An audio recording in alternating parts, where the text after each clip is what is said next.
कभी सोचा है कुछ लोगों में ये कमाल की काबिलियत कहाँ से आती है कि वो अपने विचारों को हकीकत में बदल देते हैं? वैदिक ज्योतिष में इसका जवाब हस्ता नक्षत्र में छिपा हो सकता है। तो हस्त है क्या आखिर है? इसको ऐसे समझिए। मान लीजिए आपके पास एक बिल्डिंग का एकदम जबरदस्त ब्लूप्रिंट है। तो हस्त वो स्किल्ड टीम है जो उस कागज के प्लान को एक असली जीती जागती इमारत में बदल देती है। मतलब ये वो ताकत है जो प्लान्स को रियलिटी बनाती है। 28 नक्षत्रों का जो पूरा साइकिल है ना, उसमें हस्त आता है 13वें नंबर पे। और ये पोजीशन इसे ज्योतिष के आसमान में एकदम सेंटर में ले आती है। इससे इसकी भूमिका बहुत ही खास हो जाती है। एक ऐसी भूमिका जो सीधे सीधे हमारे कामों और उनके नतीजों से जुड़ी हुई है। चलिए अब जरा इस नक्षत्र की गहराई में चलते हैं। इसका जो सिंबल है ना, वही इसकी पूरी कहानी कह देता है। हाथ। और ये हाथ, ये सिंबल है कंट्रोल का, क्रिएशन का, और किसी भी काम को शुरू से लेकर आखिर तक पूरा करने की हमारी कैपेबिलिटी का। अब देखिए, हस्त की ताकत को ठीक से समझना है ना, तो हमें इसके ठीक पहले वाले नक्षत्र यानी उत्तर फाल्गुनी को देखना होगा। अगर उत्तर फाल्गुनी एक वादा है, एक कमिटमेंट है, तो हस्त उस वादे को पूरा करना है। सीधी सी बात है, ये सिर्फ बातें करने के बारे में नहीं है, ये काम करके दिखाने के बारे में है। इसको ऐसे इमेजिन करिए, जैसे कोई घड़ी बनाने वाला छोटे छोटे कॉम्प्लिकेटेड पार्ट्स को जोड़कर एक खूबसूरत घड़ी बना रहा है, या कोई आर्टिस्ट जो बहुत ध्यान से अपने मास्टरपीस को कैनवस पर उतार रहा है।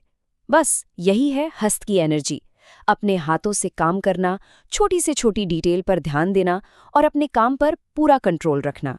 लेकिन सवाल ये है कि ये जो कमाल का स्किल है, इसके पीछे की असली ताकत क्या है? ये एनर्जी आती कहाँ से है? इसका जवाब एक डिवाइन पावर में छिपा है। हस्त नक्षत्र के पीछे की जो गाइडिंग फोर्स हैं, वो हैं सवित्र, जिन्हें हम रचनात्मक सूर्य भी कहते हैं। वही तो है स्किल और क्राफ्ट के दाता। ये उन्हीं की एनर्जी है जो मिट्टी के एक ढेर को एक सुंदर बर्तन में बदल देती है, या एक खाली कैनवस को एक शानदार आर्ट पीस बना देती है। तो ये एक सिंपल 3 स्टेप प्रोसेस है जिसे कोई भी अपने लाइफ में अपना सकता है। पहला स्टेप, एक क्लियर वर्केबल प्लान बनाइए। दूसरा, उस प्लान को पूरा करने के लिए जो स्किल्स चाहिए उन्हें सीखिए और इस्तेमाल कीजिए। और आखिर में वो जो रिजल्ट मिलेगा ना मेहनत के बाद, उसका आनंद लीजिए। यही वो डिवाइन इंटेलिजेंस है जो सपनों को हकीकत बनाती है। तो जिस पर हस्त का प्रभाव हो, वो इंसान असल में होता कैसा है? क्या है वो यूनिक क्वालिटीज जो उसे सबसे अलग बनाती हैं? जिन लोगों पर हस्त का प्रभाव होता है ना, उनमें प्रैक्टिकल स्किल्स और डिटेल पर ध्यान देने का एक बड़ा ही गजब का कॉम्बिनेशन होता है। वो नेचुरली प्रॉब्लम सॉल्वर्स होते हैं। उन्हें अपने काम पर कंट्रोल रखना पसंद है और इसी वजह से उनके हर काम में परफेक्शन दिखता है। और पता है, हस्त की एनर्जी इसके रंगों में भी दिखती है, जैसे सफ़ेद, हल्का ग्रे और दूसरे सॉफ्ट टोन्स।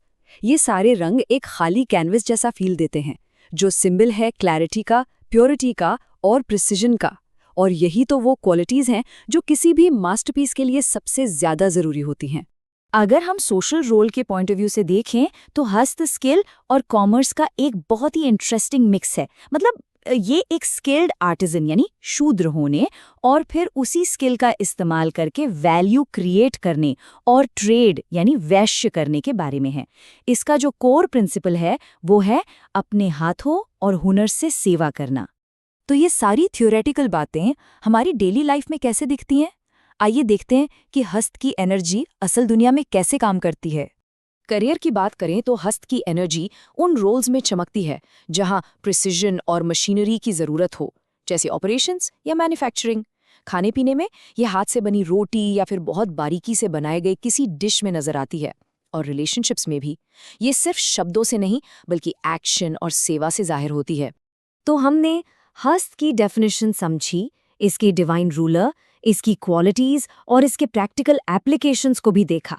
अब इन सारे धागों को एक साथ जोड़कर इसके असली मतलब को समझते हैं। तो इन शॉर्ट, हस्त नक्षत्र हमें एक बहुत गहरी बात सिखाता है कि एक आइडिया चाहे कितना भी ब्रिलियंट क्यों ना हो, एक स्किल्ड और स्टेडी हाथ के बिना अधूरा है। यही वो ताकत है जो इमेजिनेशन को रियलिटी में बदलती है और ये साबित करती है कि सबसे बड़ी क्रिएशंस सोच और काम दोनों के मिलने से ही जन्म लेती हैं। और ये पूरी बात हमें एक आखिरी सवाल पर लाकर छोड़ देती है, जो सिर्फ ज्योतिष के बारे में नहीं बल्कि हम सब के बारे में है कि एक कुशल और स्थिर हाथ की अंतिम रचना आखिर क्या है।